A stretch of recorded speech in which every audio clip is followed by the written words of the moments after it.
not a secondary character in my children's lives.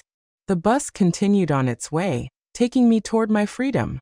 I arrived in Dallas at 10 o'clock in the morning on Monday, exactly as I had calculated. The sun shone with an intensity one hadn't seen in years, as if even the weather was celebrating my new life. My cousin Hope was waiting for me at the terminal with a smile that immediately reminded me of my mother, her aunt, who always said that true family wasn't the one who shared your blood, but the one who shared your pain and your joy. "Cecilia, what a joy to see you," she said, hugging me with a warmth my own children hadn't given me in years. "You look tired from the trip, but there's something different in your eyes, as if you left a very heavy burden somewhere along the way." "That's right, cousin. I left 40 years of burden in a hospital 400 miles from here."